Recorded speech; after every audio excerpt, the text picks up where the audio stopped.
मैं हूं पद्मजा जोशी। आप देख रहे हैं सवाल पब्लिक का। पक्ष विपक्ष की राजनीति की भी एक सीमा होती है, एक बॉर्डर लाइन होती है। वो ये कि अगर मुद्दा देश के बॉर्डर का हो तो ना तो पक्ष रह जाता है ना ही विपक्ष, सब एक पक्ष के हो जाते हैं। लेकिन क्या मोदी सरकार से हिसाब किताब बराबर करने के चक्कर में ये रिवाज टूट चुका है? आखिर क्यों तवांग में चीन के साथ हुई भारत की झड़प पर सरकार और सेना के बयानों के बावजूद संसद में हंगामा जारी है? इस बीच तवांग में झड़प के नाम से एक वीडियो वायरल हो रहा है जिसमें चीनी सैनिकों को भारत के सैनिक पीछे खदेड़ते नजर साफ आते हैं। हालांकि इस वीडियो की पुष्टि नहीं हुई है, लेकिन ये वीडियो अगर पुराना भी है तो भी बॉर्डर पर भारतीय सैनिकों का दमखम साफ उजागर करता है। आज सवाल पब्लिक का ये है कि जब हम बॉर्डर पर चीन के सामने मजबूत चुनौती पेश कर रहे हैं तो फिर संसद में क्यों बिखरे हुए नजर आ रहे हैं? आखिर चीन के मसले पर मोदी सरकार के जवाब पर विपक्ष को यकीन क्यों नहीं हो पा रहा? विस्तारवादी चीन तो क्या ऐसा है ही, पर क्या विपक्ष हमारा अवसरवादी हो गया? यही है आज सवाल पब्लिक।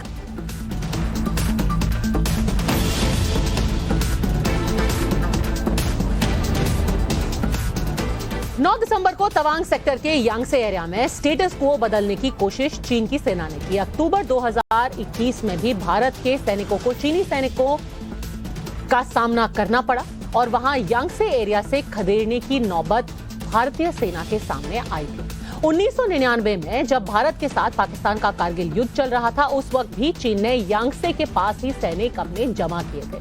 1990 के दशक में सीमा विवाद पर बने भारत चीन के जॉइंट वर्किंग ग्रुप ने यांगसे को विवादित क्षेत्र के तौर पर रखा था। साफ जाहिर है कि यांगसे पर चीन की नजर बहुत पहले से है, लेकिन 9 दिसंबर को वहां जो हुआ वो ये बताता है कि भारत अब चीन को उसी की भाषा में जवाब देने लगा है।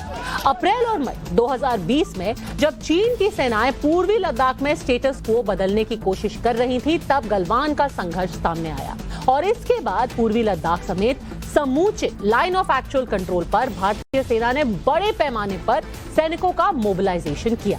यही वजह है कि बॉर्डर पर चीन के साथ भारत की एंगेजमेंट की भाषा और तेवर बदले हुए। तवांग सेक्टर में भारतीय सेना की तैयारी कैसी है? टाइम्स ऑफ भारत के संवाददाताओं की ये एक्सक्लूसिव रिपोर्ट देखिए।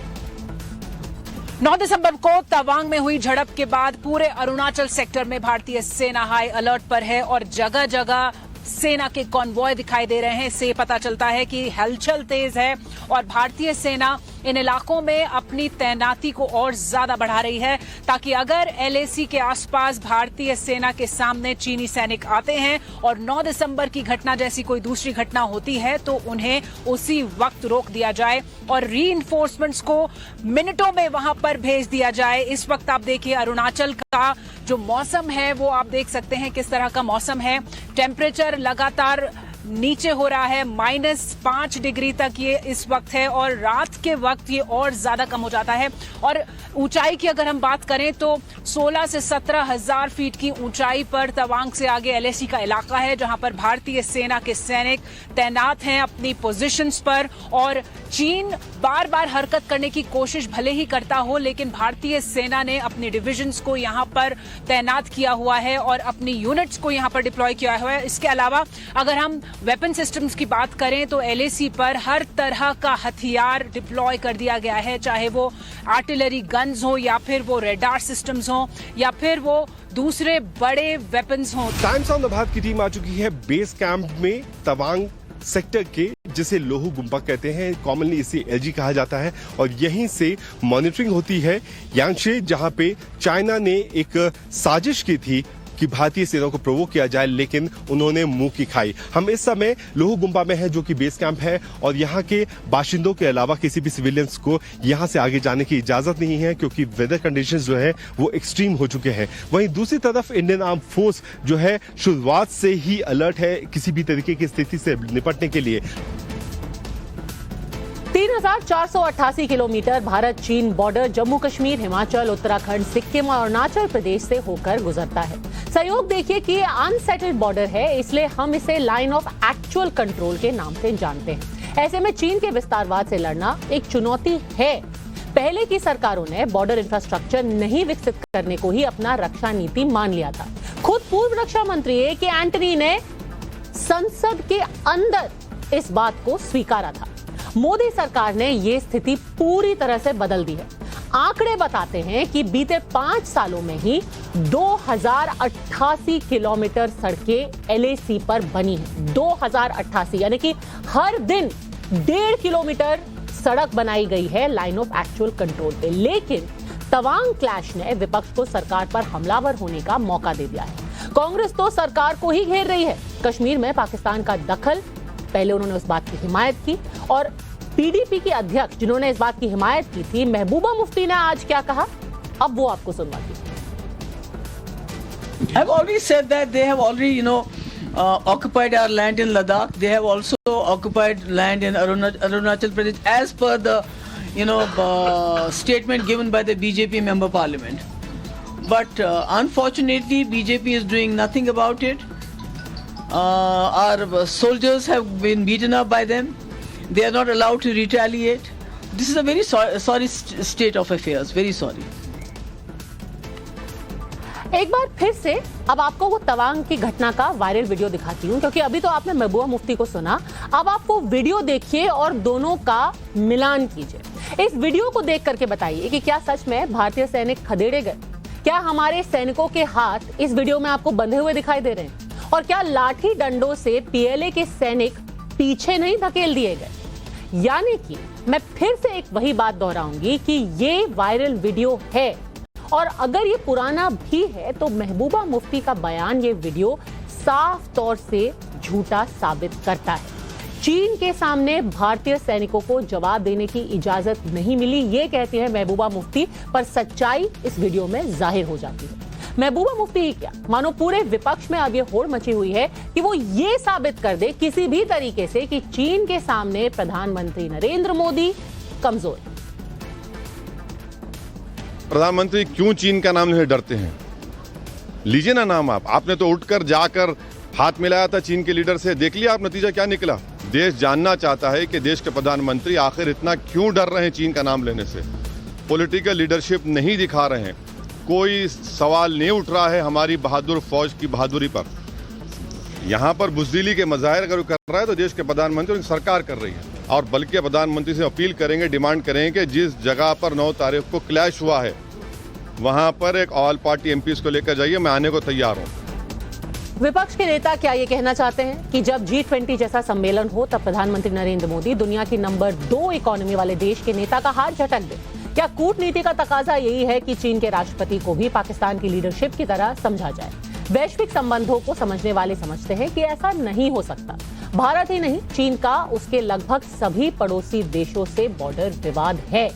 द्विपक्षीय संबंधों में होड़ और ताइवान जैसे मुद्दों पर अमेरिका और चीन बहुत वक्त से आमने सामने, लेकिन अंतरराष्ट्रीय परिस्थितियां कैसी होती हैं, इसे ताइवान के रिसर्च संगठन का इंडेक्स उजागर कर देता है। चीन का अन्य देशों पर प्रभाव के इस इंडेक्स के मुताबिक पाकिस्तान सबसे पहले नंबर पर है, ऑस्ट्रेलिया दूसरे नंबर पर है, जर्मनी 19वें नंबर पर, अमेरिका भी 21वें नंबर पर बैठा हुआ है, यूके 26वें नंबर पर है, कनाडा 37वें नंबर पर है।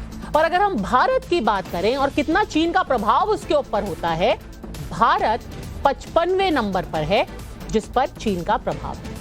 अन्य देशों पर चीन का बड़ा प्रभाव एक सच्चाई है। इस सच्चाई के बीच चीन के अग्रेशन के सामने सैन्य और कूटनीति के मोर्चे पर मजबूत बने रहने की एक चुनौती हमारे सामने है। तवांग की घटना के बाद अमेरिका ने खुले तौर पर भारत का समर्थन किया है। कैसे? सुनिए। Yeah, thanks, Rio. So I can tell you that DoD continues to closely watch developments along the line of actual control at the India-China border.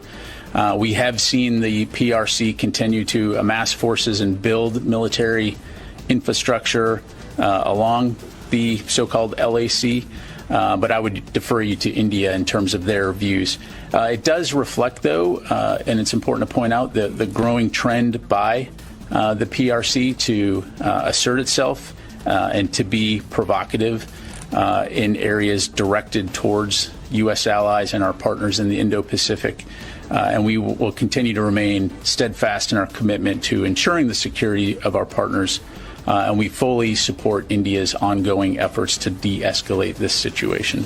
तो यह है आज सवाल पब्लिक का। चीन पर जब भारत के स्टैंड के साथ पूरी दुनिया खड़ी है तो विपक्ष को ही भरोसा क्यों नहीं? क्या महबूबा मुफ्ती और ओवैसी जैसे नेता सरकार को घेरने के चक्कर में भारतीय सेना का मनोबल नहीं गिरा रहे? क्या LAC पर भारत के काउंटर प्लान से अब चीन में इस कदर बेचैनी है कि वो कुछ भी करने पर उतारू हो गया?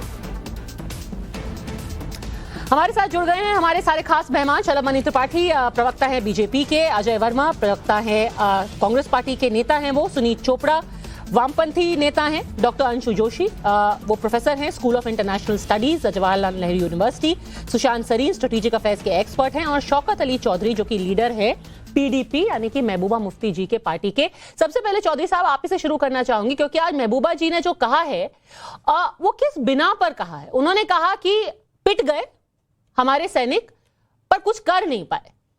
ये कहां उन्हें पता चला, दिखा, उन्हें ऐसा महसूस हुआ? नहीं, ऐसा है कि जो आप वीडियो दिखा रहे हैं ये 9 तारीख की वीडियो है और एक सिंगल वीडियो है।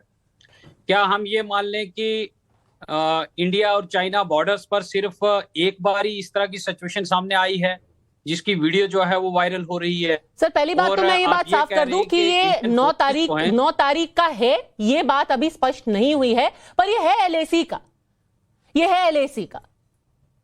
बताइए तो कहां पे जो कई सारी ऐसी घटनाएं हुई हैं, आप कह रहे हैं LAC पे, आपकी भी एक इंटेलिजेंस डिवीजन होगी PDP में मुझे लगता है, तो क्या आपके PDP इंटेलिजेंस विंग ने आपको बताया कि किसी तारीख को ऐसा हुआ था जहां पर भारतीय सैनिक पिट गए और कुछ कर नहीं पाए, उनके हाथ बंधे हुए थे? सुशांत सरीन, ऐसा कुछ इंटेलिजेंस है आपके पास जैसा PDP के पास है? नहीं पद्मजा, ये तो इंटेलिजेंस सिर्फ PDP के पास ही हो सकता है और किसी के पास नहीं हो सकता। लेकिन जब PDP के नेता भारत के हित की बात करते हैं, भारत के सेना के वर्चस्व की बात करते हैं और फिर ये जताते हैं कि उनको कितनी तकलीफ हो रही है, तो फिर हंसी के अलावा और क्या आ सकता है? जिस पार्टी ने तमाम हथकंडे ऐसे अडॉप्ट किए कि भारत की जो पकड़ है कश्मीर में उसको कमजोर किया जाए और आतंकवादियों का समर्थन किया जाए, अब उनसे हमारे को सर्टिफिकेट लेना पड़ेगा कि भारत की फौज क्या कर रही है और क्या नहीं कर रही, तो उसको तो मैं सीरियसली लेता नहीं हूं। बाकी पद्मजा देखिए, ये राजनीति अपनी जगह छोटी मोटी चलती रहेगी और छोटी मोटी और घटिया लेवल की भी चलती रहेगी, और बहुत सारे राजनीतिक दल शायद ऐसे हैं कि, और मुझे ये इससे में कोई आपत्ति नहीं है कि अगर वो अपनी सरकार बनाना चाहते हैं और भाजपा की सरकार गिराना चाहते हैं, बिल्कुल ये उनका अधिकार है और जरूर उनको उस पर कोशिश करनी चाहिए जी। लेकिन अगर वो राजनीतिक तौर पर ये नहीं कर पा रहे और फिर वो ये समझते हैं कि अगर चीन कुछ इस तरीके का हथकंडा अडॉप्ट करे जिससे भारत की आन बान शान पर कुछ असर पड़े जी, और उसके बाद वो चुनाव में विजयी हो, तो फिर मेरे ख्याल उनको शर्मिंदा होना चाहिए अपने इस तरीके। छोटी राजनीति है, ओछी राजनीति है। मैं अपने सारे मेहमानों के पास 30-30 सेकंड के लिए जाऊंगी अपने ओपनिंग कमेंट्स देने के लिए और फिर हम डिबेट शुरू करेंगे। तो हाँ, तो 30 सेकंड अब आपके शुरू हुए। अजय वर्मा जी, PDP को कहां से ये सूचना मिली नहीं पता, आपको क्या लगता है ये कहां से सूचना आई होगी? क्योंकि अमेरिका तो कह रहा है क्योंकि विस्तारवादी चीन है इसलिए वो अब इस हद तक गिर गया है। हमारा विपक्ष कह रहा है नहीं जी, गिरे हुए तो हम ही हैं, हम ही गिरे। पदमजा जी देखिए, चीन, हम हिंदुस्तान में कांग्रेस पार्टी ना कभी आर्मी पे सवाल उठाती है, आर्मी को सलूट था, है और रहेगा। वो महबूबा जी क्या बता रही हैं उनसे पूछिए। मैं तो केवल देश के गृह मंत्री संसद में खड़े होकर। सर आप ये बताइए, आपके नेताओं ने बोला है कि चीन जो है भारतीय धरती पर बैठा हुआ है अरुणाचल में। कहां अरुणाचल में किधर बैठा है? मैं अब यही बताने तो जा रहा हूं। आपने क्योंकि रक्षा मंत्री ने कल साफ कह दिया है कि जहां पर वो आए थे उनको पीठ के पीछे भेज दिया। वीडियो हम आपको दिखा देंगे, वीडियो में साफ दिख रहा है वहां पर एक बार्ब्ड वायर है, बार्ब्ड वायर के ऊपर वो आने की कोशिश करते हैं, उनको पीट पीट कर वापस खदेड़ दिया जाता है। तो कोई क्वेश्चन मार्क कर ही नहीं रहा। मैं आपसे ये बता रहा हूं, देश के प्रधानमंत्री ने ये कहा ना कोई घुसाए, संसद में ही कहा, वो वीडियो चलाता हूं मैं आपको, और ना कोई घुसाए ना हम घुसने देंगे। हाँ। अब राजनाथ सिंह जी संसद में खड़े होकर कह रहे हैं देश का जो सबसे बड़ा मंदिर है प्रतिष्ठा का मंदिर है संसद जिसे बोलते हैं, कह रहे हैं हमने खदेड़ दिया है, तो प्रधानमंत्री झूठे हैं। अरे तो नहीं घुसे ना, घुसने की अरे भाई ये कहां से आप वीडियो है कि घुसे? अच्छा, क्या करें, टांगे तोड़ दे? अब मैं दूसरी चीज ये बताता हूं, वो घुसने की कोशिश करने से पहले अब मैं दूसरी चीज ये आपसे पूछना चाहता हूं बड़ी विनम्रता के साथ कि केवल गृह मंत्री से बात चाइना की करो, तो इनके नेता प्रवक्ता जवाब कांग्रेस के साहब उसने फंड ने सर आप छोड़ दीजिए ना फंड, मैं आपसे सीधा सा सवाल पूछ रही हूं कि उन्होंने घुसने की कोशिश की और हाँ सच है मैं भी वो हमने नहीं घुसने दिया। चाइना वाले घुसे हुए थे, ये राजनाथ सिंह जी ने, आप वीडियो चला दीजिए, वीडियो सुन लीजिए। ऐसा उन्होंने नहीं बोला, उन्होंने कहा उन्होंने कोशिश की। हम इस पे बहस नहीं कर रहे, बहस बिल्कुल करेंगे हम, केवल नहीं, अभी तो हम फैक्ट्स रख रहे हैं, डिबेट में कर लेंगे। मैं तो बिल्कुल फैक्ट्स ही रखूंगी, केवल 3 चीज मैं पूछना चाहता हूं। अगर आप चाहें तो मैं आपको पढ़ करके सुना देती हूँ कि राजनाथ जी ने कल क्या बोला। देता हूँ। राजनाथ जी ने कल बोला, शलभ मणि त्रिपाठी आप सुना दीजिए, आप अगर विस्तार से बिल्कुल सुना देंगे आपको, आप 30 सेकंड का वक्त दीजिए, बट आप बता दीजिए शलभ मणि त्रिपाठी। अच्छा, मैं तो पूरा कर दूं, अभी मेरा टाइम हो गया। अगर राजनाथ जी कह रहे हैं कि हमने खदेड़ दिया, इसका क्या मतलब निकलता है कि वो आ गए थे, तो फिर तो प्रधानमंत्री ने क्यों कहा कि ना कोई घुसा है?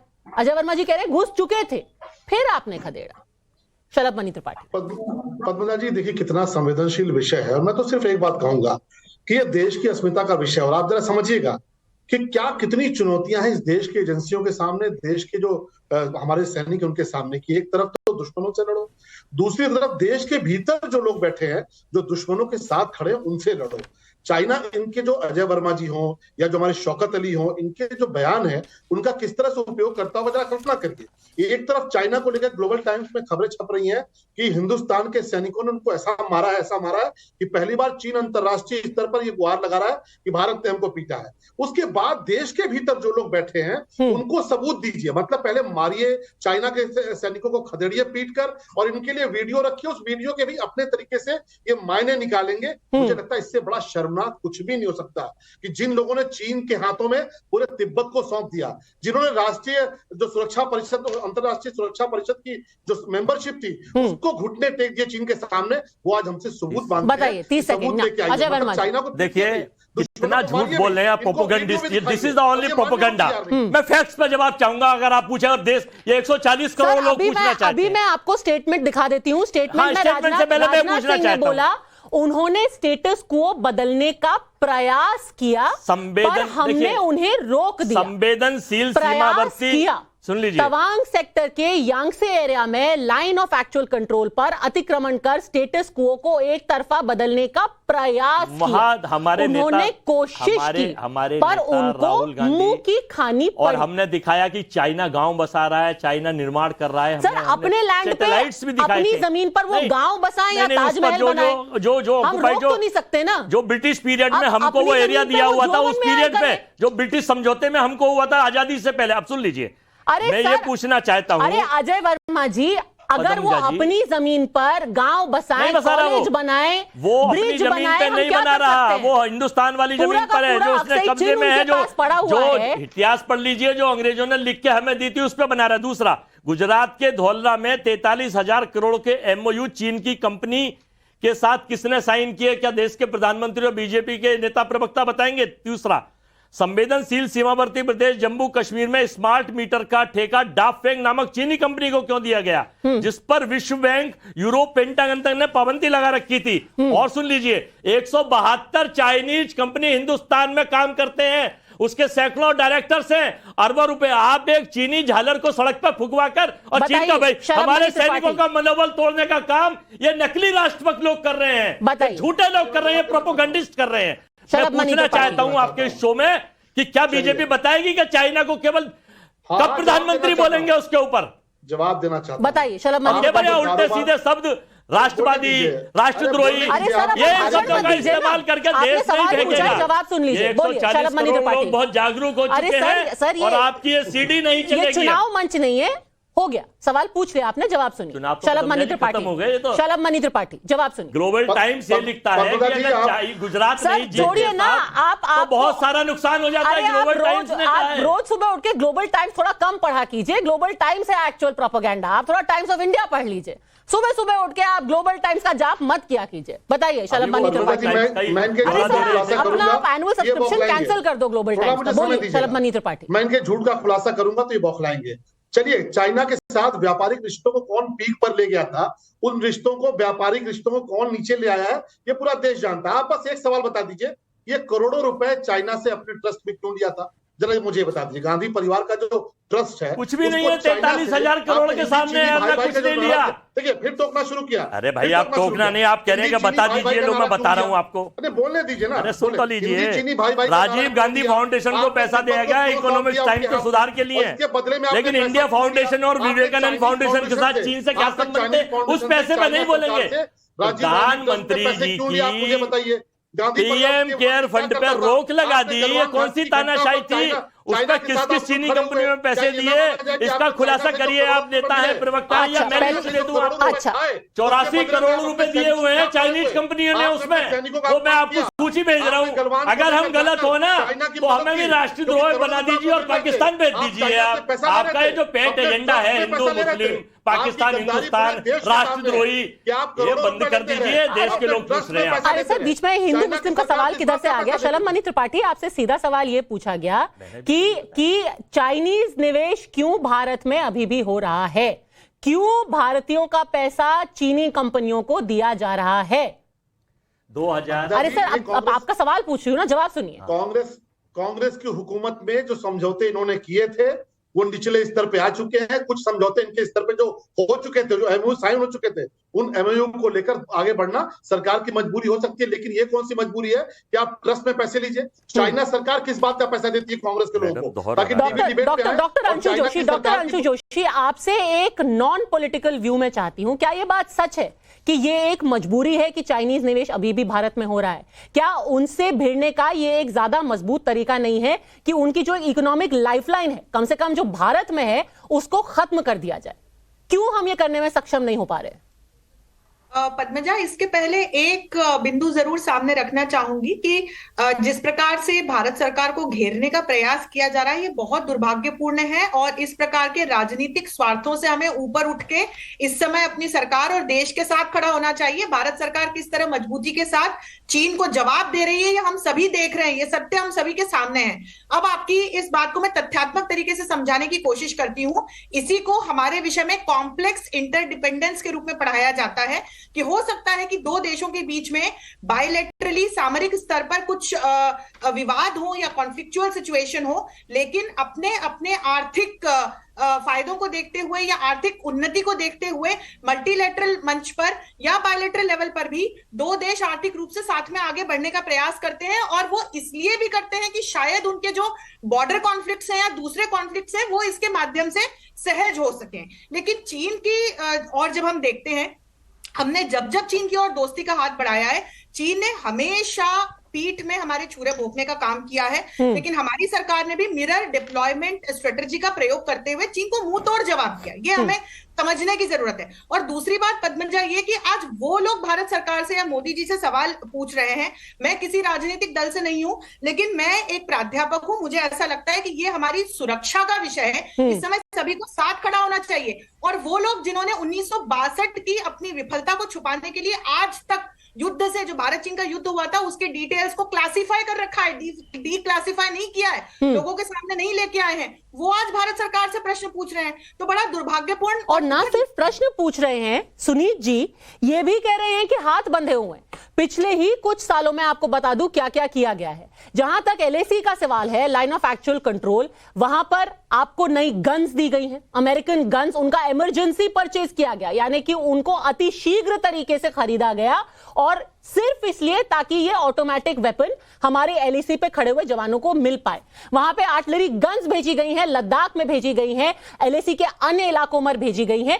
किसके हाथ बंधे हैं और क्यों ये चीजें कह के सस्ती राजनीति के लिए सेना का मनोबल गिराया जा रहा है? सुनीत चोपड़ा जी, ये सस्ती राजनीति नहीं है, ये एक लंबी लड़ाई है। और हमें समझना पड़ेगा कि हिंदुस्तान को बहुत फायदा है एशियन सेंचुरी जो आ रही है उसमें, कि हम ये छोटी छोटी चीज़ों पे लड़ाई ना लड़ें, बल्कि हम तय कर लें कि हम चीन जैसे देश जिन्होंने हमें कई इलाकों में घेर रखा है, इन देशों को हम किसी न किसी तरह अमेरिका के अलावा और किसी देश के साथ मिलके, जैसे रूस है, और एक बेटर रिलेशन पैदा करें। आज हम देखते हैं कि हमारा सबसे पुराना रिश्ता जो है, ये रिश्ता तब का है जबकि पंडित नेहरू नैनी जेल में थे। छोटी छोटी बातें जेल में थे, वो हमारी जमीन हड़पने की कोशिश कर रहे हैं सर। आप क्या कहते हैं कि उस पर हम तिलक लगा करके उनको दे दें? नेहरू ने कि छोटी सी ही चीज है, ले जाइए अरुणाचल के साथ असम फ्री। क्या ये छोटी छोटी बातों पर उलझना? सुशांत सरीन सर, आप होंगे ऐसे दोस्त कि आपका दोस्त कहे कि भाई अपना घर मेरे हवाले कर दो और आप कहो चलो साथ में गोडाउन भी ले जाओ। ये छोटी छोटी बातें तो नहीं है सर कि आप कह रहे हैं बड़ी पुरानी दोस्ती है, चलो दोस्ती के नाते ले जाओ अरुणाचल, दोस्ती को सलाम। सुशांत सरीन। पद्मजा, ये जो चोपड़ा साहब कह रहे हैं ना, मुझे कोई इसमें अचंभा नहीं हुआ, क्योंकि इनकी बेसिकली राजनीति और इनकी जो कूटनीति और इनकी आपके पास भाई जो भी इनकी समझ और अकल है उसके हिसाब से उन्होंने बात की है, और ये उसी तरीके की है। ये सारे वामपंथियों की यही प्रॉब्लम है कि जो माओ था वो इनके पिताजी हैं और जो स्टालिन था वो भी इनके दादाजी हैं, तो इनको भारत से तो कोई लगाव है नहीं। ये तो जिस समय हो ये उनके सामने घुटने टेक देंगे, अपना माथा रगड़ना शुरू कर देंगे। ये वामपंथियों की तो ये पुरानी वतीरा है, तो इनसे तो मुझे कोई आशा और अपेक्षा कुछ भी नहीं है इन लोगों से। और सर अगर आपको एक सेकंड सुनीत जी, आपको याद दिला दूं कि 5 दिसंबर 2022 कॉमरेड सीताराम येचुरी कॉमरेड आर अरुण कुमार के साथ चाइनीज एम्बेसी गए थे और वहां उन्होंने जियांग जेमिन के डिमाइस पे कंडोलेंस दी थी। उन्होंने वहां पर जाकर के नमस्ते किया, मिले।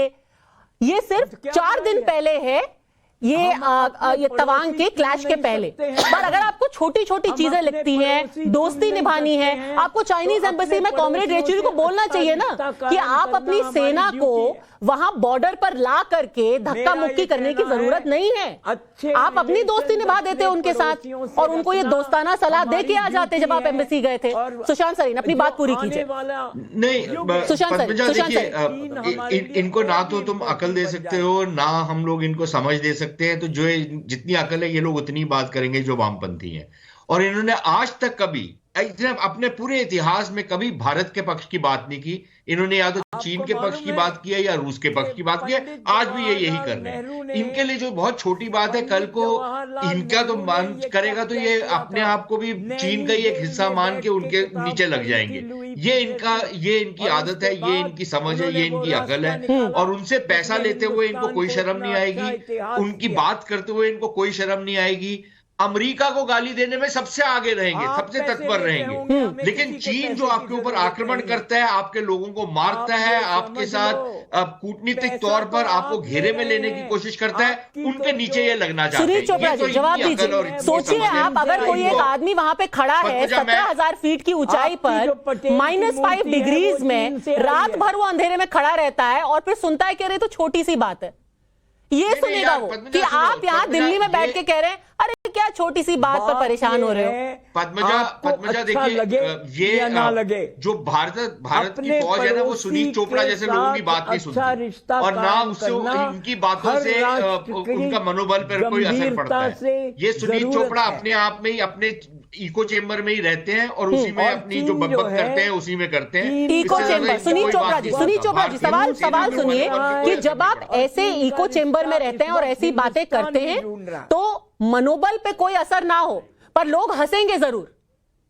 नहीं हंसेंगे भी, लेकिन Padmaja let's come back to important thing. लोग नहीं हंस रहे हैं, 2-3 सवाल उठाए और एक अजय वर्मा जी, और ये मेरी नसीहत है अजय वर्मा जी को। जब अजय वर्मा जी ये कहते हैं ना कि भाई हम कांग्रेस पार्टी वाले कभी सुशांत सरीन, अजय वर्मा जी आपको बोल रहे हैं, क्यों नहीं उठाते?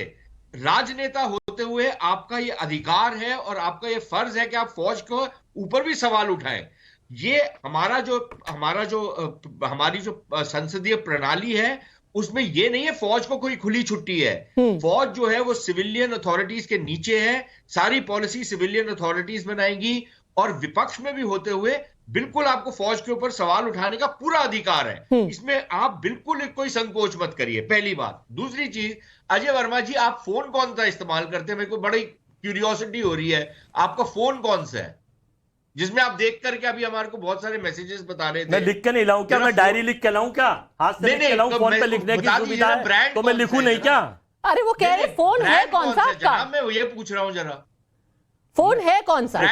अभी मैं आपका जवाब दूंगा, बड़े आप सम्मानीय हैं। चीन के निवेश से इतनी आपको वो है, घृणा है, तो आप चीनी फोन अगर इस्तेमाल कर रहे हैं और आप हमको नसीहत दे रहे हैं कि चीन का निवेश नहीं आना चाहिए। देखिए, चीन के निवेश के आने से कोई प्रॉब्लम नहीं है। प्रॉब्लम पद्मजा इसमें है कि अगर आपकी जो डिपेंडेंस है बहुत सारे सामान के लिए वो चीन के ऊपर हो, या आप चीन को अपने क्रिटिकल इंफ्रास्ट्रक्चर में आने दें।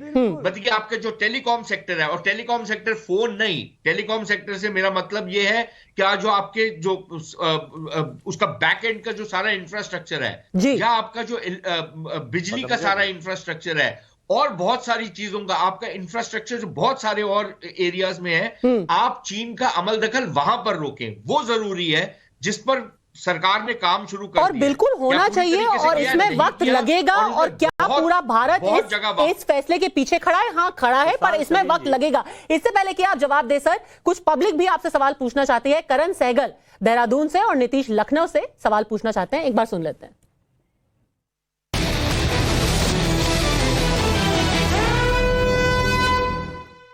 चीन के साथ हुई भिड़ंत पर विपक्ष क्या साबित करना चाहता है? अरे भाई, सरकार कमजोर है, मजबूत देश देख रहा है, कम से कम संसद में नेशनल सिक्योरिटी का मजाक क्यों बना रहे हो? मेरा सवाल यह है कि ऐसा क्यों लगता है कि जब चीन का मामला आता है तो सरकार छिपाने ढकने लगती है?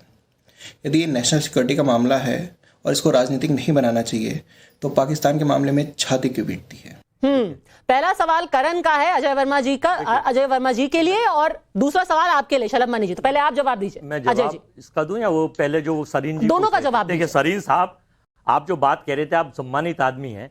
जब टीवी पर मध्य प्रदेश के मुख्यमंत्री और वहां बीजेपी के नेता एक चाइनीज झालर का बहिष्कार करके चीन के सामान का बहिष्कार करो और छोटे व्यापारी और मध्यम व्यापार के व्यापार खत्म कर देंगे, और रिकॉर्ड उठा के देखिए 172 कंपनियों में सबसे ज्यादा गुजरात ही स्टेट में चाइना का पैसा क्यों लगा है, तो क्वेश्चन मार्क तो उठकर पूछेगा। दूसरी चीज मैं पूछना चाहता हूं आपसे, मेरे भाई अभी कह रहे थे कांग्रेस को ना कभी सेना पर संदेह है ना कभी उस पर, लेकिन सरकार की नीति नियत जो खराब है। एक सेकंड 18 घंटे सुन लीजिए, ये जो दोगलापन है ये बहुत दिनों से चल रहा है। पदमजा जी, 18 मीटिंग चाइना के प्रधानमंत्री शी जिनपिंग से हमारे प्रधानमंत्री की होने के बाद नतीजा 0 निकला है। होता ये है कि आप जैसे नेता जो है ना, पहले कहते हैं कि हम सेना पर सवाल नहीं उठा रहे, पर हम कह रहे हैं कि चीन घुस गया। अरे चीन घुस गया तो सेना पे ही सवाल है ना, बॉर्डर पे तो सेना खड़ी है। 20 फरवरी 1987 को तो अगर बॉर्डर पे आप कह रहे हैं कि बॉर्डर लांग के चाइनीज लोग हमारे देश के धरती पर बैठे हैं, तो ये सेना की नाकामयाबी बता रहे हैं। पदमजा जी, 20 फरवरी 1987 को वहां रोकने के लिए भारत रत्न स्वर्गीय राजीव गांधी ने अरुणाचल प्रदेश को पूर्ण राज्य का दर्जा दिया था, और चाइना कहां थी? और जब प्रधानमंत्री 18 बार जिनपिंग साहब को झूला झुलाएंगे, नारियल पिलाएंगे, उसका रिजल्ट पता है? कभी डोकलाम, कभी गलबान और अब त्वांग। ये है इनकी चीज। चाइना चालबाज था, ये पूरी जनता को समझ में आ रहा है कि ये बीजेपी के लोग, ये सरकार के लोग अपने, जब इनके अरुण सिंह गए थे चाइना, जब इनकी सरोज सांसद गई थी, एक वर्तमान गवर्नर उस वक्त एमपी थे, वो गए थे। ये it is only the propagandist. Hitler का जो वो था प्रोपोगंडा मिनिस्टर जोसेफ गोबाल, वो भी प्रोपोगंडा करता था। तो ये प्रोपोगंडा ना करें, और देश ये पूछना चाहता है कि चाइना को लाल आंखें और 56 इंच कब दिखाएंगे, कब सबक देंगे, कब बहिष्कार करेंगे, कब बहिष्कार होगा? ओके, इसका जवाब दीजिए शलभ मनी त्रिपाठी, और जो हमारे दर्शक थे उनका भी सवाल दीजिए कि क्या आप हमेशा गोलमोल कर जाते हैं? चाइना का नाम आते ही गोलमोल, बगले झांकने लगते हैं। नहीं पद्मजा जी, देखिए गोलमोल क्या, पार्लियामेंट के भीतर खड़े होकर देश के रक्षा मंत्री ने इतना स्पष्ट शब्दों में चाइना के खिलाफ बोला कि उनको खदेड़ा गया। इससे ज्यादा खुल के क्या हो सकता है? और आप देखिए ना, पाकिस्तान की हालत कांग्रेस पार्टी के समय में क्या थी। हमारे अजय वर्मा जी बोल रहे थे, पाकिस्तान अटैक करता था और मनमोहन सिंह भाग के अमेरिका के दरबार में जाते थे और कहते थे बचाओ बचाओ। आज पाकिस्तान घूमता और कहता है कि भारत से बचाओ। आज चाइना की वो स्थिति हो गई है। लेकिन दुर्भाग्यपूर्ण क्या है, कि जिस कांग्रेस की आदरणीय हुकूमत सलम अली में जी, आप देखिए आप तिब्बत के मसले पर जिस तरह से सलाहकार भी क्रिकेट हैं देखे उत्तर प्रदेश के नहीं बड़े देखिए बोलने आदमी दिया जाए जी, इस तरह करेंगे ना तो आपकी जो स्थिति है ना वो देश देख रहा सलम मणि है। जी, आप मुझे पूरा टोक देश के देख रहा है कि नहीं तुष्टा मत करिए, लोहे तुष्टा मत करिए, सुनिए, लोहे प्रधानमंत्री श्रीमती इंदिरा गांधी ने 2 टुकड़े पाकिस्तान के करे 1971 में।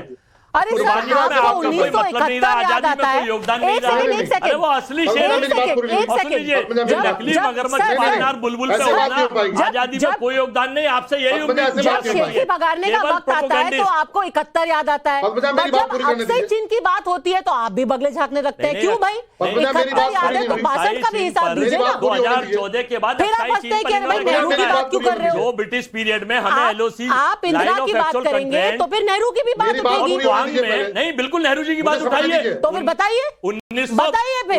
अभी आप विचलित हो रहे थे अजय जी, अभी आप विचलित हो रहे थे कि अरुणाचल में गांव क्यों बस गया। अरे अक्सर चीन में उन्होंने डैम बना दिया भाई। 1962 में जब अटैक हुआ था और कर्नल जनरल सुन लीजिए, जवाहरलाल नेहरू जी ने 100 सांसद बुलाकर विपक्ष के और पक्ष के संसद में चर्चा करी थी। इतिहास और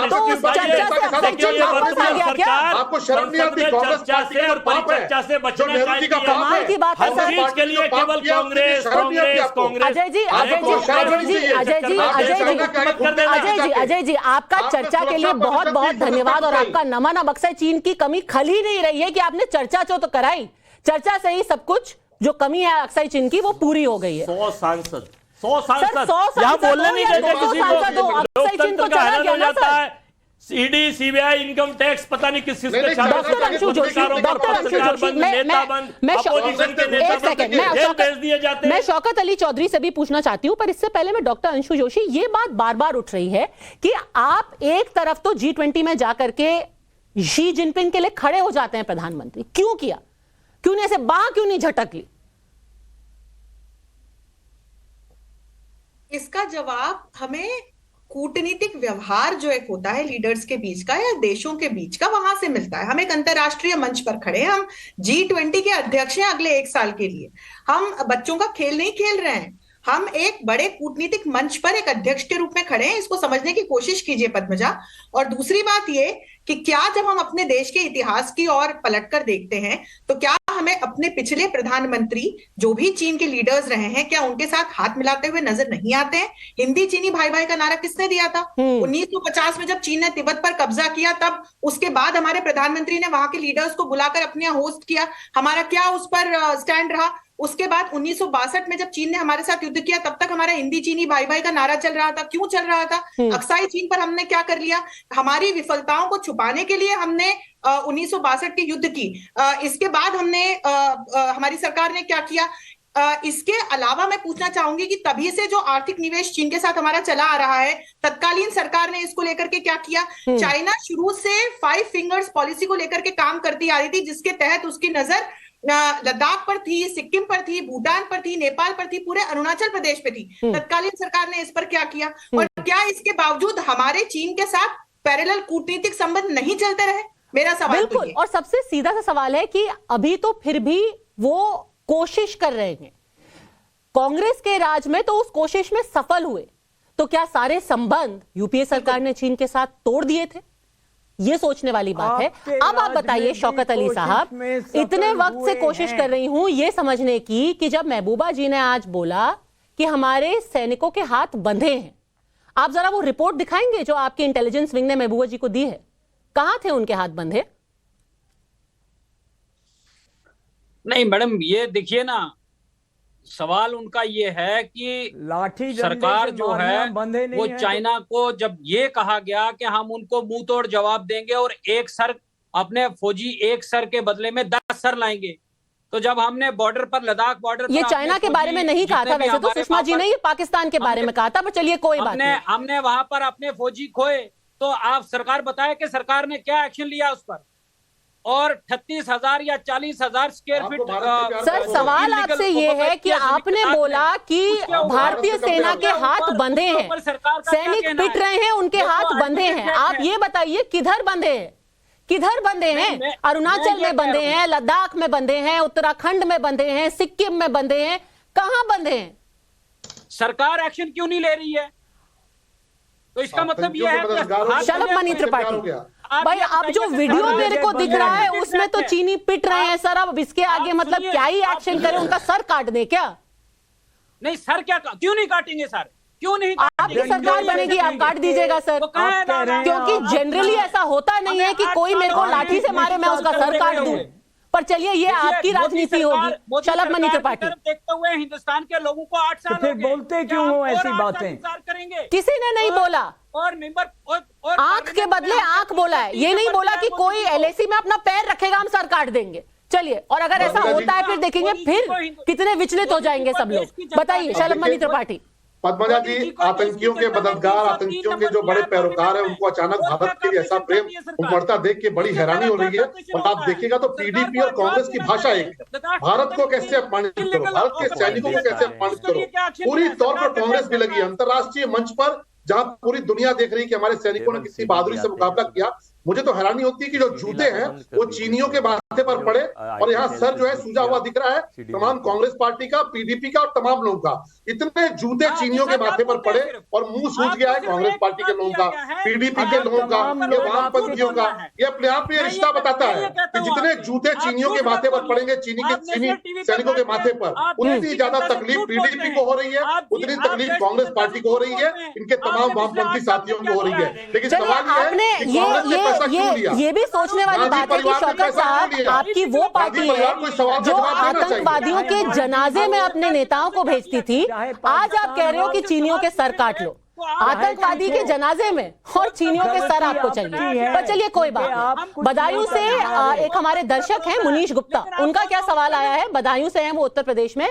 कहते हैं करगिल की लड़ाई के समय तो संसद में सारी पार्टियां एकजुट थी क्योंकि मुद्दा राष्ट्रीय सुरक्षा का था। आज ओवैसी और महबूबा मुफ्ती जैसे नेताओं के ऐसे बयान क्यों सामने आते हैं? और इंदौर से अंजनी कुमार शर्मा सवाल कर रहे हैं कि अगर विपक्ष को सेना के आधिकारिक बयान पर विश्वास नहीं है, देश के रक्षा मंत्री के बयान पर विश्वास नहीं है, तो इनसे और क्या उम्मीद की जाए। भरूच गुजरात से कल्पेश पटेल का सवाल है कि कांग्रेस ने चीन के साथ क्या एमओयू साइन किया था, एक बार सार्वजनिक किया जाए। पर यह बहुत ही दिलचस्प मुद्दा उठाया गया है सुशांत सरीन, क्योंकि कल मैं ओवैसी साहब को सुन रही थी, वो बार बार बहुत ही पुरजोर तरीके से ये कह रहे थे कि हमें विश्वास नहीं है। राजनाथ जी जो कह रहे हैं हमें क्या पता क्या हो रहा है, हम तवांग जाएंगे। तो ऐसा जाना चाहिए एक ऑल पार्टी डेलीगेशन तवांग, यांगसे तक जाना चाहिए। क्यों नहीं जाएंगे? नहीं तो पार्लियामेंट के एमपीज क्यों नहीं जाएंगे? कोई उसमें आपत्ति नहीं है कि बिल्कुल चले जाएं, अगर तवांग जाके घूमना फिरना चाहते हैं तो जरूर जाएं। लेकिन मेरे ख्याल वहां पर फौज को भी ना ये देखना चाहिए कि इनको जो बड़ा एक किड ग्लव ट्रीटमेंट होता है कि इनको बड़े ऐशो आराम में लेके जाया जाता है, वो सब बंद कर देना चाहिए। इनको वैसे ही वहां पर जाना चाहिए जैसे बाकी लोग जाते हैं। ठीक है ना, सांसद हैं, उसकी अपनी गरिमा है, सब कुछ है, लेकिन वहां पर जब बॉर्डर पे जाते हैं फिर कोई स्पेशल ट्रीटमेंट, वीआईपी ट्रीटमेंट ना मिले। बिल्कुल, एक तो वैसे ही जाएं, पहली बात। दूसरी चीज, डिस्ट्रिक्ट हेडक्वार्टर में जाकर के वापस ना आ जाएं। फिर जाना चाहते हैं तो बिल्कुल फ्रंट लाइंस तक जाएं और देख लें वहां पर क्या हालात हैं और वहां पर कैसे फौज वहां पर खड़ी हुई है या नहीं खड़ी हुई। जो इनको विश्वास क्योंकि नहीं है तो इनको हो सकता है ये भी पता लग जाए कि फौज नहीं खड़ी हुई। कहीं ये ना हो कि ओवैसी साहब इतना आगे बढ़ जाए कि चीन की टेरिटरी में घुस जाए, फिर और प्रॉब्लम्स हो जाएंगी। लेकिन एक चीज मैं शौकत अली साहब को भी कहना चाहता हूँ, ये जो इतना बढ़ के बोल रहे हैं, क्या ये अच्छा हो कि जब पाकिस्तानी आतंकी होते हैं उनके बारे में भी ये इसी तरीके का बयानबाजी करे कि उनका सर काट के लेके आए तो ज्यादा बेहतर होगा। लेकिन वहां पर नहीं बोलेंगे, वहां पर इनकी तूती नहीं बोलती। बिल्कुल। और अगर रक्षा मंत्री पर भरोसा नहीं है, अगर गृह मंत्री पर भरोसा नहीं है, अगर देश की सरकार पर भरोसा नहीं है, आर्मी चीफ पर भरोसा नहीं है, बिल्कुल शायद एक ऑल पार्टी डेलीगेशन जाना ही चाहिए। और जैसे सुशांत सरीन ने कहा, बिल्कुल फिर यांगसे तक जाना चाहिए। और 14,000 फीट की ऊंचाई पे सुनीत जी और अजय जी, आप फिर वहां से एक रिपोर्ट भेजिएगा कि वहां असलियत है क्या। हम उसका इंतजार करेंगे। बहरहाल जो ये राजनीति हो रही है उसके बारे में पब्लिक है, ये पब्लिक सब जानती है। आप सबका चर्चा में जुड़ने के लिए बहुत बहुत धन्यवाद। अब देखिए